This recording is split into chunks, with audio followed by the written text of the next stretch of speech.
Baik, Assalamualaikum warahmatullahi wabarakatuh.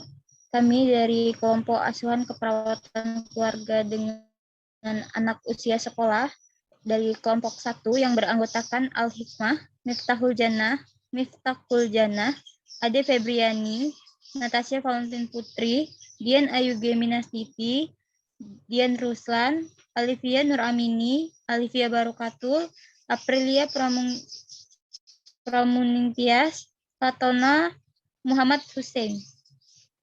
Berikut akan mempresentasikan hasil kerja kelompok kami. Disilahkan kepada kelompok. Yang pertama, pengkajian. Nama kepala keluarga Tuan A, usia 64 tahun, alamat Jalan Manunggal, Gang 17, Loa Bakung, pendidikan SMA, pekerjaan wirausaha, agama Islam, suku bangsa Jawa.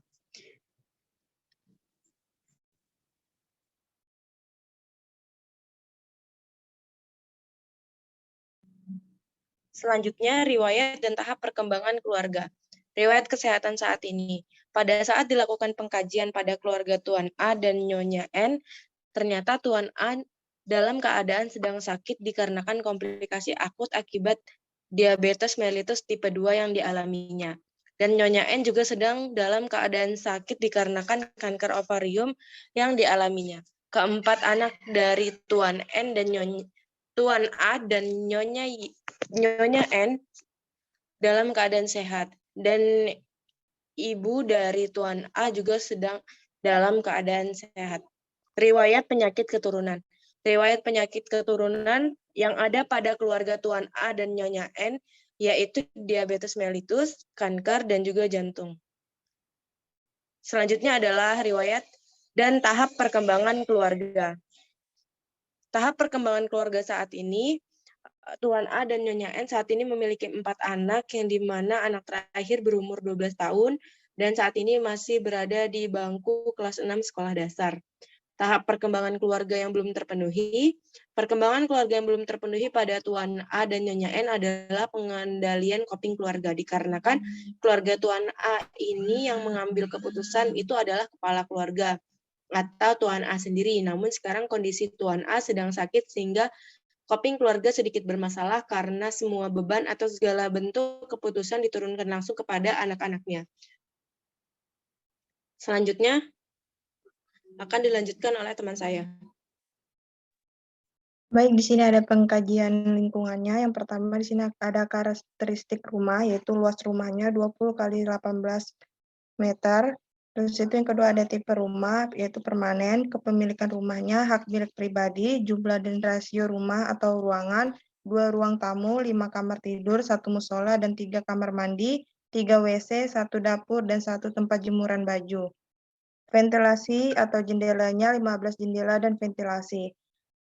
Pemanfaatan ruangan-ruangan digunakan sebagai fungsi ruangan tersebut. Spek sapi tanknya ada 2 sapi tank, sentral berada 1,5 meter ke kanan rumah dan 2 meter ke kiri rumah sapi tank cadangan. Yaitu ada lagi sumber air minum, itu air galon, kamar mandi atau WC, ada 3 kamar mandi, 3 WC, sampah limbah RT langsung dibuang di pembuangan akhir sampah. Kebersihan lingkungannya, lingkungan sekitar bersih karena lingkungan rajin kerja bakti. Keadaan di dalam rumah Tuan A memiliki 5 kamar, 1 dapur, 3 kamar mandi, dan 3 WC. Dan luas rumah 20 kali 18 meter persegi. Terdapat 2 ruang tamu, ventilasi dan jendela ada 15 buah. Penerangan cukup. Keadaan di luar rumah, halaman Tuan A luas dan memiliki beberapa pohon buah dan rempah-rempah. Yang kedua ada karakteristik tetangga dan komunitas. Biasanya di dalam 1 minggu ada 3 kali pengajian ibu-ibu, 1 kali majelis remaja dan anak-anak, 1 kali pengajian bapak-bapak. Setiap minggunya akan dilakukan kerja bakti untuk membersihkan selokan. Tetangga sekitar kooperatif saat ada kerja bakti maupun saat ada tetangga yang sakit. Yang ketiga ada budaya, di lingkungan Tuan A mayoritas budayanya Jawa dan Kutai. Yang keempat ada mobilitas geografis keluarga. Tuan A jarang mengunjungi sanak atau saudara karena berbeda pulau. Yang kelima ada perkumpulan keluarga dan interaksi dengan masyarakat. Untuk keluarga jarang melakukan perkumpulan kecuali hari-hari besar seperti Lebaran dan lain-lain. Untuk masyarakat Tuan A sering membantu gotong royong selagi sehat. Yang keenam ada sistem pendukung keluarga. Tuan A jarang berinteraksi dengan keluarga, anak, dan istri, cenderung lebih interaksi atau berkomunikasi dengan Tuan A. Selanjutnya akan dilanjutkan oleh teman saya. Baik, selanjutnya ada struktur keluarga. Yang pertama ada pola komunikasi. Seluruh anggota keluarga menggunakan bahasa Indonesia untuk berkomunikasi dalam sehari-hari. Komunikasi anak dengan anggota keluarga cenderung kurang, tetapi jika ada masalah, seluruh anggota keluarga membicarakannya dengan baik-baik dan menyelesaikannya dengan cepat. Lalu yang kedua ada struktur kekuatan keluarga. Pengambilan keputusan dilakukan dengan bermusyawarah terlebih dahulu dan membicarakannya dengan seluruh anggota keluarga, lalu kemudian keputusannya diambil oleh ayah atau selaku kepala keluarga. Lalu yang ketiga ada struktur peran. Ayah berperan sebagai kepala keluarga dan ibu sebagai wakil kepala keluarga dalam peran formalnya. Sedangkan dalam peran informalnya, ibu menggantikan ayah dalam mencari nafkah dan tugas dalam membimbing anak di rumah dilakukan oleh kakak pertama serta nenek. Lalu yang keempat ada nilai dan norma. Dalam keluarga tidak ada adat khusus yang mengikat atau dijunjung oleh keluarga. Semua anggota keluarga menganut agama Islam dan rajin melaksanakan ibadah. Selanjutnya akan dilanjutkan dengan teman saya.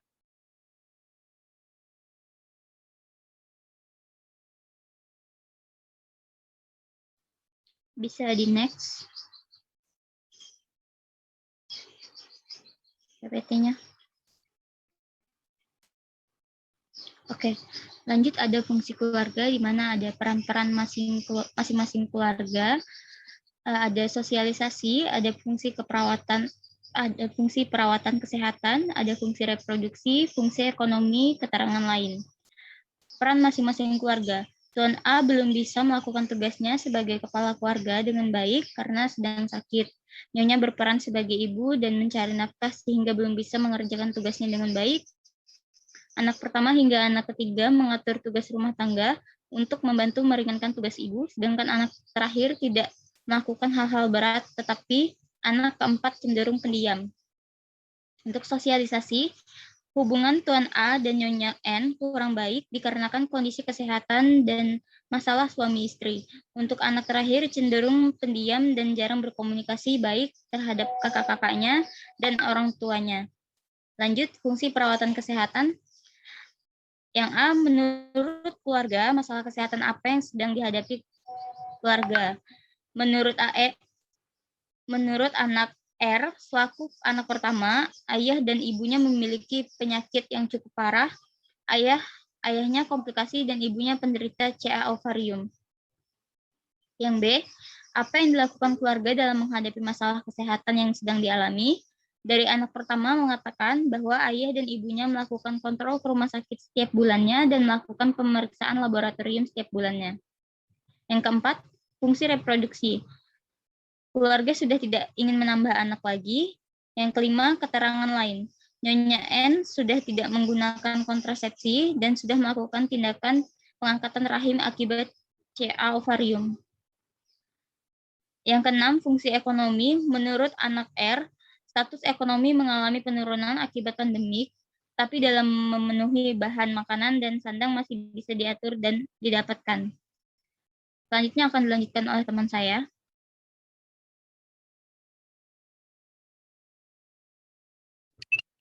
Baik, di sini ada stres dan coping keluarga.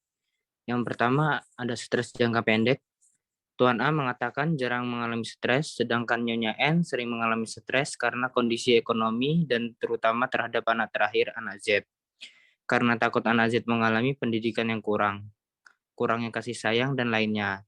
Untuk stres jangka panjangnya, Nyonya N mengatakan takut jika kondisi ini terus berlanjut, membuat kondisi psikis anak Z akan terganggu. Dan yang ketiga ada respon keluarga terhadap stres. Jika terdapat masalah, maka akan didiskusikan secara baik. Yang keempat, strategi coping. Nyonya N lebih sering meminta bantuan kakak dari anak Z untuk membantu anak Z untuk bermain, rekreasi, dan mengerjakan tugas. Baik, selanjutnya akan dilanjutkan oleh teman kelompok saya. Selanjutnya ada pemeriksaan fisik.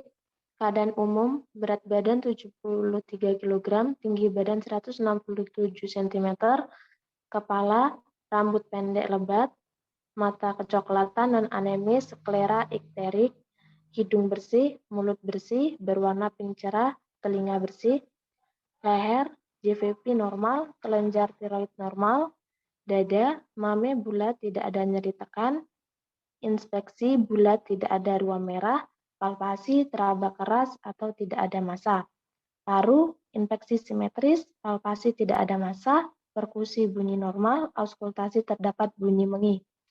Jantung, palpasi normal, perkusi normal, auskultasi normal.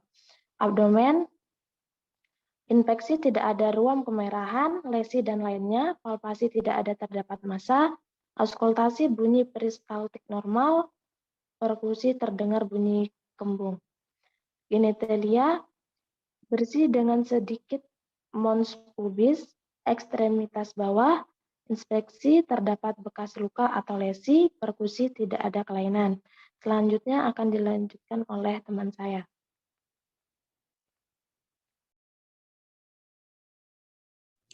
Selanjutnya, harapan keluarga. Harapan keluarga adalah anak Z dapat tumbuh dan berkembang sesuai usia tanpa ada masalah baik fisik dan psikis, dan berharap bahwa anak Z ini mampu mengejar cita-citanya sebaik mungkin. Selanjutnya dibacakan oleh teman saya.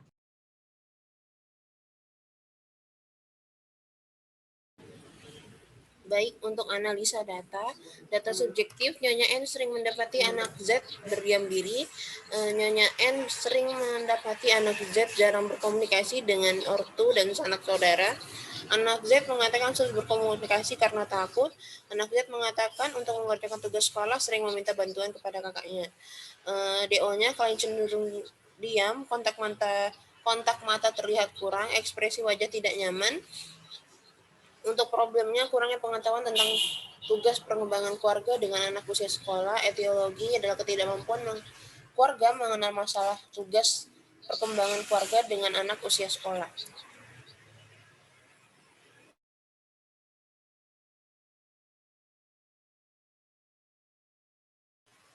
Untuk diagnosa keperawatannya sendiri adalah penurunan coping keluarga berhubungan dengan perubahan peran keluarga. Untuk scoring dan prioritas masalah, kriterianya ada sifat masalah sejahtera 3, defisit kesehatan 3, ancaman kesehatan 2, faktor risiko 1. Untuk bobot 1, sifat masalah ini termasuk sesuai situasi faktor risiko karena takut terjadi penyimpangan perilaku pada anak Z. Terus yang kedua, kemungkinan diubah, ada kriteria mudah, sebagian dan tidak dapat. Bobotnya 2, karena orang tua menyesal dengan perubahan dalam keluarga.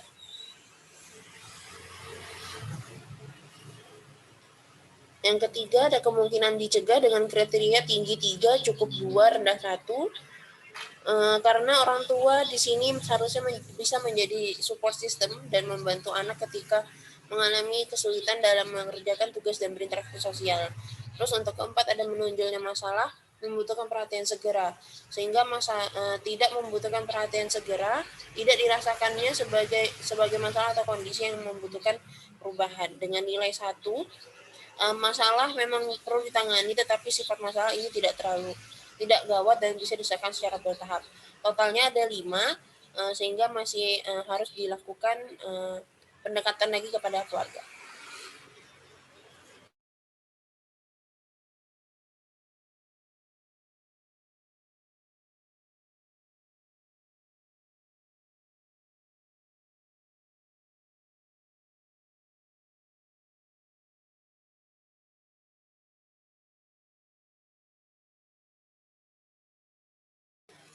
Baik, ada tujuan dan kriteria hasil.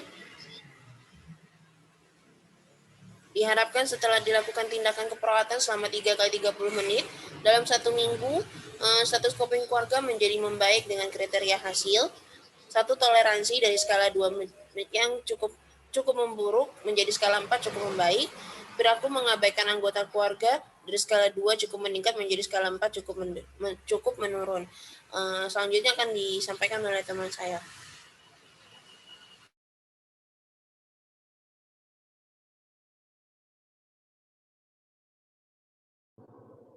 Selanjutnya, intervensi keperawatan, yaitu yang pertama ada dukungan coping keluarga dengan observasi, identifikasi, respon emosional terhadap kondisi saat ini. Yang kedua ada terapeutik, dengarkan masalah, perasaan, dan pertanyaan keluarga. Yang ketiga ada fasilitas pengungkapan perasaan antara pasien dan keluarga atau antar anggota keluarga. Yang terakhir ada kolaborasi, rujuk untuk terapi keluarga jika perlu. Next.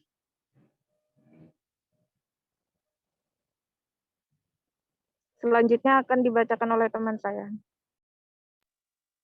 Kemudian di sini ada implementasi keperawatan.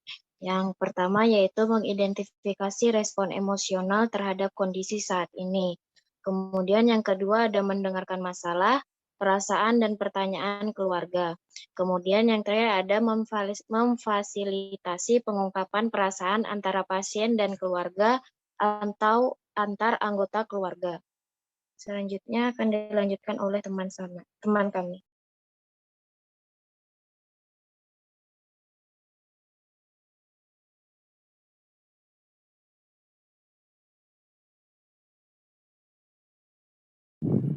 Selanjutnya ada evaluasi keperawatan. S-nya, anak Z tidak mau berbicara dengan keluarga ataupun saudaranya. Objektifnya, ekspresi anak Z terlihat tidak nyaman dan cenderung membatasi kontak mata serta terlihat ingin bersembunyi. Lalu A-nya, masalah belum teratasi. Yang pertama, identifikasi respon emosional terhadap kondisi saat ini dengan skala 2. Yang kedua, mendengarkan masalah, perasaan, dan pertanyaan keluarga dengan skala 2. Yang ketiga, fasilitasi pengungkapan perasaan antara pasien dan keluarga atau benar antar anggota keluarga dengan skala 2. Lalu P-nya intervensi 1.1 dan 1.3 dilanjutkan. Terima kasih. Baik, itu saja yang bisa kami dan kelompok sampaikan. Kepada teman-teman kelompok lain dipersilahkan untuk bertanya di room yang telah disediakan oleh Ibu Dwi Widyastuti di Open Learning. Kurang dan lebihnya kelompok kami minta maaf. Wassalamualaikum warahmatullahi wabarakatuh. Waalaikumsalam warahmatullahi wabarakatuh. 3